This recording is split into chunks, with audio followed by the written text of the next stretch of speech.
दोस्तों, Hindustan aeronautics limited की बात करें तो कंपनी ने अपना क्वार्टर वन का रिजल्ट डिक्लेयर किया जो बहुत ही बेहतर है। यहाँ पे देख दो कि इस रिजल्ट के बाद ब्रोकेज हाउस बहुत ज़्यादा बुलिश है हिंदुस्तान एरोनॉटिक्स को लेकर। क्या कहना है उनका, राय क्या निकल के आ रही है, उसको समझेंगे इस वीडियो के माध्यम से। और जुलाई महीने में म्यूचुअल फंड का रुझान कैसा है स्टॉक को लेकर, वो भी समझने की कोशिश करेंगे। कंपनी यहाँ पे बोनस देने डिविडेंड देने जा रही है और आप देख सकते हो कि इसकी अभी रिकॉर्ड डेट नहीं आई है। तो आप देख सकते हो कि इस समय जो निवेश करेंगे उनको 15 रुपये पर शेयर डिविडेंड का फ़ायदा मिलने की उम्मीद है। तो रिकॉर्ड डेट कब तक है उसको समझेंगे और आने वाले समय क्या संभावना बन रही है एचएल को लेकर उसको जानेंगे। दूसरी तरफ अगर हम भारत इलेक्ट्रॉनिक्स को डिस्कस करें तो यहाँ पर भी बड़ी अपडेट निकल के आ रही है। काफ़ी शानदार रिजल्ट रहा इस बार और कंपनी की ऑर्डर बुक बहुत मजबूत है। कंपनी ने यहाँ पे देख सकते हो कि डिविडेंड देने का ऐलान कर दिया है, लेकिन क्या डिविडेंड अब मिलेगा या फिर अभी की संभावना नहीं है और जुलाई में कैसा कंपनी का प्रदर्शन है जानने की कोशिश करेंगे इस वीडियो के माध्यम से।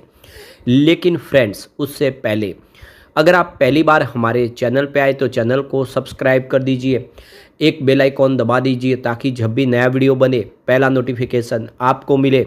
वीडियो पसंद आए तो लाइक से जरूर कीजिए। चलो फ्रेंड्स, वीडियो स्टार्ट करते हैं। मैं हूँ आपका दोस्त एसपी दवे और हमारे अपने चैनल ऑनलाइन कमाई में आपका बहुत बहुत स्वागत है। तो सबसे पहले एचएल के कारोबार की बात तो 4543 पर क्लोजिंग थी, जहाँ पे 0.43% की तेजी थी, लगभग आधा परसेंट के आसपास की तेजी देखने को मिली। अब बात करें क्वार्टर वन की तो इस बार कंपनी ने काफ़ी बेहतर प्रदर्शन किया। देख दो कि रेवेन्यू की बात करें जून 2024 में 5084 करोड़ के आसपास कंपनी का रेवेन्यू था, जो जून 2025 में 5566 करोड़ तक पहुंच गया। यानी ईयर ऑन बेसिस पे बहुत ही शानदार रेवेन्यू में वृद्धि हुई है। लेकिन मार्च 2025 बहुत ही शानदार था, रेवेन्यू 14,351 करोड़ के आसपास था। तो इस बार क्वार्टर ऑन क्वार्टर बेसिस पे रेवेन्यू में कमी आई है। बात करें प्रॉफिट की तो जून 2024 में 1437 करोड़ का प्रॉफिट था। इस बार जून 2025 में प्रॉफिट गिर के 1384 करोड़ के आसपास है, यानी पिछले एक साल में प्रॉफिट में कमी आई है। जबकि मार्च 2025 में 3977 करोड़ का बम्पर प्रॉफिट हुआ था, यानी क्वार्टर ऑन क्वार्टर बेसिस पे भी प्रॉफिट गिरा है। लेकिन नेटवर्थ लगातार बढ़ रहा है। 2021 में 15,428 करोड़ के आसपास था, जो 2025 में 34,985 करोड़ तक पहुंच गया, दुगना से ज़्यादा बढ़ गया नेटवर्थ।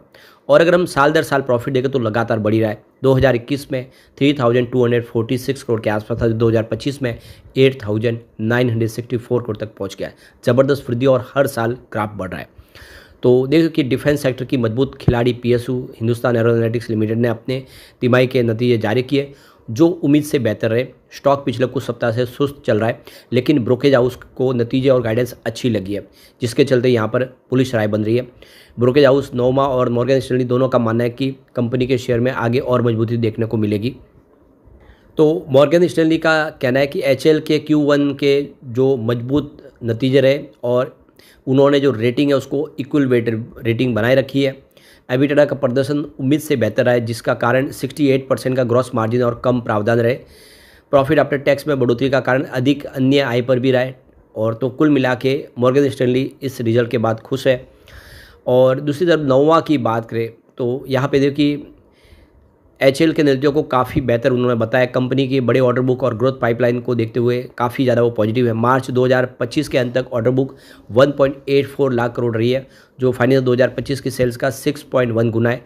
अगले 7-8 साल में 4.6 लाख करोड़ से ज़्यादा की ऑर्डर पाइपलाइन में, जिसमें LCA, MKLA, MK2 और IMRH, AMCA आदि प्रोजेक्ट होंगे। फाइनेंस 2025-28 के बीच 21% का राजस्व CAGR का अनुमान कंपनी का लगाया ब्रोकेज हाउस ने। अगले 4-5 सालों में कैपेक्स 15,000 करोड़ का अनुमान है। EPS CAGR 11% रह सकता है। तो कुल मिला के नोमा बुलिश है। अब यहाँ पे एचएल के आउटलुक की बात करें तो Q4 फाइनेंशियल अर्निंग कॉल में एचएल के मैनेजमेंट ने कहा था कि फाइनेंशियल 2026 में 12 LCA MK1A एयरक्राफ्ट की डिलीवरी होगी। रेवेन्यू ग्रोथ आउटलुक 8 से 10% तक है। ऑपरेटिंग मार्जिन 30 से 31% के आसपास रहेगा। अगले 4-5 सालों में 15,000 करोड़ का कैपेक्स रह सकता है। तो कुल मिला के बहुत अच्छी गुड न्यूज़ है, इस रिजल्ट के बाद संभावना पॉजिटिव बनी है। दूसरी तरफ देखें तो यहाँ पे म्यूचुअल फंड ने भी जम के खरीदे कि जुलाई महीने में काफ़ी शानदार निवेश हुआ है। करीब 100 म्यूचुअल फंड ने यहाँ पे फ्रेश एंट्री मारी है, एचएल में उन्होंने इन्वेस्टमेंट किया है। सिर्फ 51 म्यूचुअल फंड ऐसे जिन्होंने बिकवाली किए। ये आंकड़ा खरीदारों का बिकवाली के मुकाबले डबल है और ये इशारा कर रहा है कि आने वाले समय ये स्टॉक बेहतर कर सकता है, क्योंकि डिफेंस सेक्टर में सरकार इस समय बहुत सारा खर्च कर रही है और एक्सपोर्ट हमारा बढ़ रहा है। ऐसे में ये आने वाले समय बेहतर कर सकता है। दूसरी तरफ कंपनी ने यहाँ पे देखो कि डिविडेंड देने का ऐलान कर दिया। पर शेयर 15 रुपये का कंपनी डिविडेंड देने जा रही है। इसकी एक्स डेट है 21 अगस्त 2025। इसका मतलब अभी आपके पास मौका है, जो शेयर खरीदेंगे 21 अगस्त 2025 के पहले पहले उन सबको डिविडेंड का फ़ायदा मिल जाएगा। तो काफ़ी अच्छी गुड न्यूज़ है। सबसे बड़ी बात है कि अपनी पेयर कंपनियों की तुलना में पी रेशियो के मुकाबले देखें तो काफ़ी सस्ता भी है। आप देख ही सकते हो कि हिंदुस्तान एरोनॉटिक्स लिमिटेड का पी रेशियो 36 का है, जबकि भारत इलेक्ट्रॉनिक्स का 51 का है, भारत डायनामिक का 103 का है, गार्डन रीच का 52 का पी रेशियो है, डाटा पैटर्न का 65 का पी रेशियो है, जेन टेक्नोलॉजी का 50 का पी रेशियो है और अस्त्र माइक्रोवेव का 58 का पी रेशियो। इस लिस्ट में आपको अकेला एचएल सबसे सस्ता दिखाई देगा, इसीलिए यहाँ पे आने वाले में उम्मीद बहुत बेहतर है। चलते हैं भारत इलेक्ट्रॉनिक्स की तरफ। 384 पर क्लोजिंग थी, जहाँ पे 1.07% की गिरावट देखने को मिली। अब जून की बात करें, जून 2024 में 4,447 करोड़ का रेवेन्यू था, जो इस बार जून 2025 में 4,603 करोड़ तक पहुंचा है, यानी पिछले एक साल में रेवेन्यू अच्छा खासा बढ़ा है। लेकिन मार्च 2025 में 9,344 करोड़ का रेवेन्यू था, तो क्वार्टर ऑन क्वार्टर बेसिस पे रेवेन्यू में कमी आई है।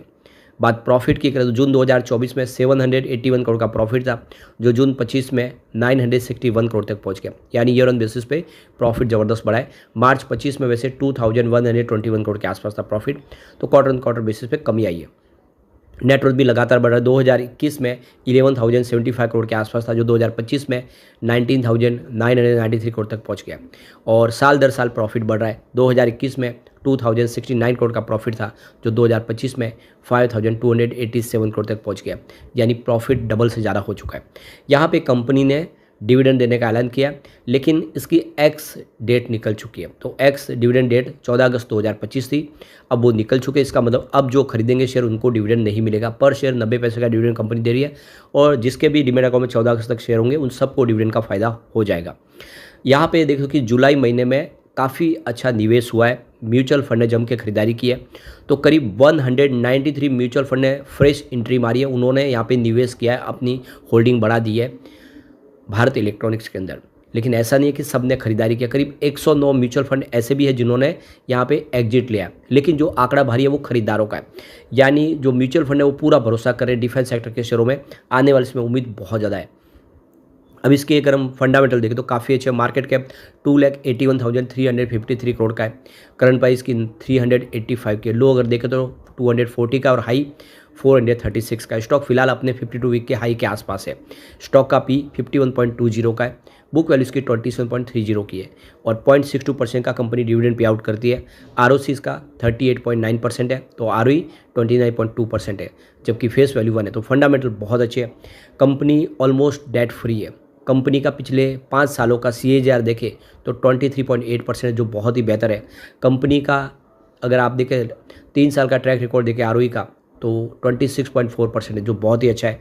इसके अलावा कंपनी 39.1% का हेल्दी डिविडेंड पे आउट करती है, बहुत ही बेहतर डिविडेंड है। तो वाकई में डिफेंस सेक्टर का ये शेयर मजबूत है और दोनों ही शेयर ऐसे हैं जो आने वाले समय बेहतर कर सकते हैं, क्योंकि सरकार अब एक्सपोर्ट पे फोकस कर रही है। मेक इन इंडिया के तहत डिफेंस सेक्टर के प्रोडक्ट बन रहे और विश्व के अलग अलग देशों में एक्सपोर्ट शुरू हो चुका है। ऐसे में आने वाले समय ये दोनों कमाल करते हुए दिखाई दे सकते हैं। लेकिन फ्रेंड्स, कोई भी इन्वेस्टमेंट करने से पहले अपने फाइनेंशियल एडवाइजर से एडवाइस ले ले या अपना खुद का रिसर्च करें, क्योंकि मैंने वीडियो आपके एजुकेशनल पर्पज़ के लिए ही बनाया। वीडियो पसंद आए तो लाइक से जरूर कीजिए और चैनल को सब्सक्राइब कर दीजिए। Thank you friends.